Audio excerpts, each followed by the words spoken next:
What's going on, everyone? This is Kevin here, coming at you with Samsung Galaxy A57 5G camera tips and tricks. So stay tuned if you want to learn how to get the most out of the various cameras here on your device.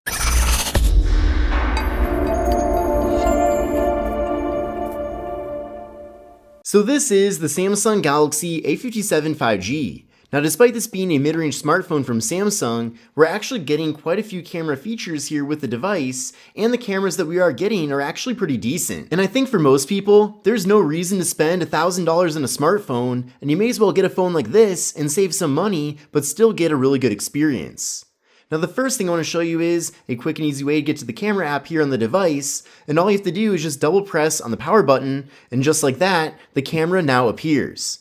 So that's a quick and easy shortcut to get to the camera. So simply again, press on that button, and then now you're able to get to the camera. So it doesn't matter where you are throughout the operating system, just double press on that button and the camera is there for you to use. Now with this device, we're getting a 12 megapixel front facing camera located in that small hole punch. And then on the back of the phone, we're getting a triple camera setup with a 50 megapixel main camera, a 12 megapixel ultra wide angle camera that can capture images at up to 123 degrees, and then finally a 5 megapixel macro camera for close-up images. Now, if you're looking for a quick and easy way to get to the camera app on your device, all you have to do is just double press on the power button and then the camera immediately appears. Then from there, you can see we've got the main camera pulled up, and then we can easily access the other cameras as well. Now, by default, even though the main camera is 50 megapixels, you can see up in the corner here, it does say 12M. And the reason for that is it takes photos in 12 megapixels instead to save space on your device. But if you do want that full 50 megapixel quality, you can just tap on that 12 and then it switches things over to 50M. And then from there, you can capture images in that full 50 megapixels. Now definitely, with 50 megapixels, you're getting way higher quality. You can see how far I can zoom into this plant here and retain a lot of detail. And that definitely is the beauty of having a true 50 megapixel camera on your phone. That feature is not a gimmick, it is really nice, and especially considering that there is no dedicated zoom camera or a telephoto camera here on the phone, being able to actually crop in from your standard photos is certainly really valuable. But moving on from the main camera, you can go over to 0.6 here to access the ultra wide.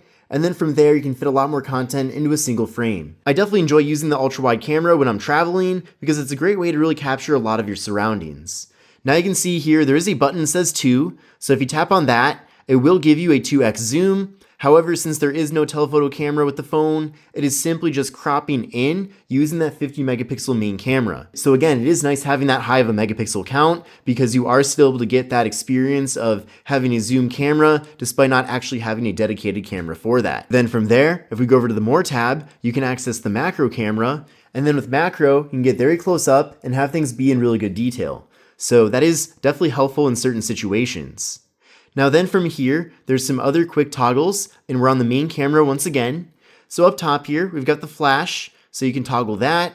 Again, you can switch to 50 megapixels instead of 12. If you tap here, you can enable motion photos, which is similar to Apple's live photos. And then finally, this button right here allows you to access various filters on the device. Now, if you tap on this plus button right there, and you have photos where you've previously made adjustments or added filters or just changed anything with those settings, you can actually then import those various settings into the device here as its own filter.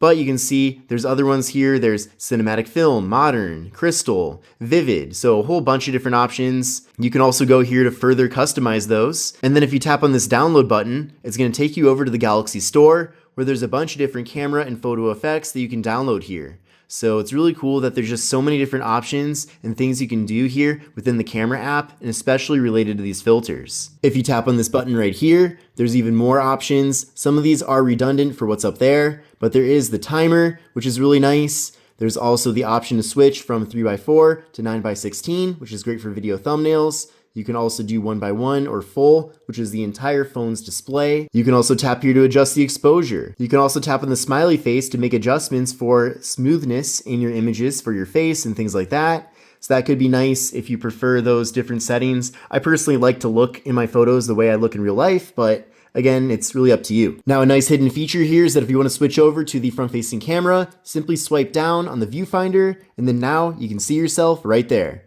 And then there's an option here for group selfies, so you can crop out a little bit, which is nice. Then on this bottom slider, you can go over to portrait mode, which is pretty self-explanatory, but with portrait mode, you can also adjust the amount of blur you want or the type of blur and blur strength. So definitely kind of mess around with that and see what you prefer there. We can go over to fun mode, which adds various Snapchat filters. I personally don't use this, but it is there if you want to give it a try. That might be kind of fun, supposedly. Under video, you can go right there for video. You can go up here to add a flash on your video when you're recording. There's also an option here for super steady mode, so maybe you're moving around a lot. You can enable that for a more smooth experience, but it is limited to 1080p. If you go up here, you can change the video resolution. So you can see under 4K, the maximum is 30 FPS. Under 1080p, you can do 60 FPS. And there's also 720p if you do want to save some space on your device. So lots of great options there. Also for the front-facing camera, it does max out at 4K, which is nice as well. If you tap here, there's a few more options for videos. You can go here for auto framing, so it will keep people in the frame. Now, if you go over to the More tab, there's some pretty awesome options here. There's Pro mode for photos, Pro video, so you can customize many different things here with the device. There's night mode, food mode, panorama, macro, which I already showed you, slow motion, and hyperlapse. Now you might have noticed that dual record video is actually missing here in the options, which is kind of strange because we had that with previous generations of the device. So maybe they'll add that back again by default with a future software update. But now I want to show you how you can actually add dual record video to your camera app here. So we're going to go to the Galaxy store, go to search, and then I already searched for it recently, but I'll type it in again to show you, but camera, and you'll see right there, camera assistant, go there.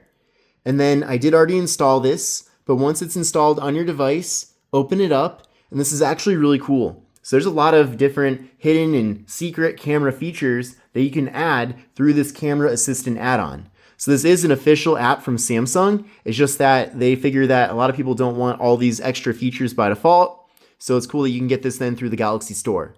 But if you go down here, you'll see dual record as an option. Simply tap on enable, and then now in your camera app, under more, you'll see dual record. So it's the same dual record that we all know. And if you swipe up here on the viewfinder, you can switch between the two cameras. So that's really cool too. You can go down here and you can pick the exposure levels. You can also pick if you want to save the video as previewed or you want to save the video in separate files.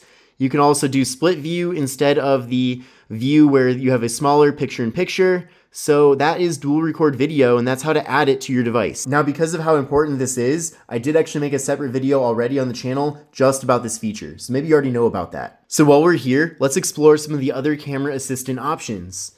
So there is 2x zoom shortcut. So that's actually already there by default. But what this does is you can actually disable that. So now you'll see there's no option for the 2x zoom. So maybe you find that to be annoying. You can still zoom in if you want to. There just won't be a shortcut. So I'm going to take that back to the default. You can enable this, prioritize focus over speed. So it'll wait for the camera to finish focusing before triggering the shutter. This may delay the shutter slightly. So that's pretty nice, especially if you want kind of a more reliable photo experience, but maybe things will be a bit slower. There's quick tap shutter. So take photos as soon as you touch on the shutter. An extra picture will be taken when you swipe or hold the shutter. And some of these are already in the default camera app, which I'll show you in a second, but swiping on the shutter button. This one's kind of cool, timer, multi-photo options. So if you set a timer, you can pick how many photos you want the phone to take. So I have not seen this before in the default app, and you can also pick the interval between the pictures. Now I wish this was even more customizable. I wish you could extend this even further. I'm not sure why they limit us to these, but it's still better than nothing. We've got photo softening, so you can make your photos softer, I guess. Now, optical image stabilization is a great feature, but if you want to turn that off, you can do that through this area here. Dim screen while recording, so it will actually dim your screen after a few minutes of not recording. So if you're recording a long video, this could be really helpful. Presets in Pro mode, you might want to try that out too. We've also got single take, so I'll enable that. So now you can see single take has been added here. So basically single take uses AI to capture a variety of photos and videos simultaneously with one press of the shutter. So that might be something cool that you might want to try out. And there's a few more in here. Clean preview on HDMI displays. I'm not really sure how that pertains to this phone because it doesn't have HDMI out. But you can customize indicators. This is pretty awesome. So you can actually choose what shows up above here. So you can pick really any of these or remove some of these and customize that fully. So that's really helpful. But now that we're back in the main camera app, we can also go to the general settings. So if you tap there and then go to the gear icon, there's a lot of different settings here. So some of these are not enabled by default. So you don't have to download that extra app to get these settings. Just go to the settings and explore from there. But you can get on-screen guides if you want to. Scene detection, automatically adjust the color and contrast of photos to match the scene. There's custom filters. There's photo format. So if you want high efficiency photos, you can do that. You can also pick to do RAW and JPEG or RAW format images as well, instead of just JPEG. The watermark is also really cool. I'm actually going to enable that right now. But you can add in the name of your phone when you capture your images. You can also edit and just add maybe your name if you want to. You can even put the date and time in there. You can change the alignment and font. So lots of cool things there too. You can turn off video stabilization. You can save to external storage if you want to. There's also audio options. So you can add in 360 audio recording, and then audio playback options are here as well. So basically allow music and other audio to play while you record. Playback will pause when using a 360 audio recording or a Bluetooth microphone though. So keep that in mind. There's also composition guide, so it'll add grid lines in a level or just a level when using the camera app here, which is nice. So that might be something worth trying out there. I already showed you the swiping to switch the cameras, but you can swipe to open up the quick controls. So you can see swiping like that just pulls those up down below there. And there's a few more things here. There's shooting methods. So these are pretty nice. You can press the volume button to take a photo or record a video. You can also have those buttons instead do zooming in and out or controlling just the sound volume. There's also voice commands, so you can control the phone with your voice. So let's try that. We'll see here. Cheese. And it took the image. Very cool and very responsive there. So that's definitely very impressive. There's floating shutter buttons, so you can move the shutter button around anywhere you want. And then also show palm. That's a really helpful one. Basically, you can show your palm to the camera to take a selfie. So that's great when the camera is a little bit away from you and you want to take a selfie and you don't have anyone to tap on the shutter button. So that's really nice. And then there's also settings to keep. So you can keep certain settings here, so lots of different customizations. So if you always want the 50 megapixel images, you can keep that as well at all times. So that's really nice too. So there really are a lot of awesome settings and abilities with the camera app here with the Samsung Galaxy A57 5G. But I hope you enjoyed this video and learned something new today. If you did, definitely give this video a thumbs up. But this is Kevin here, and take care, and I'll see you in the next one.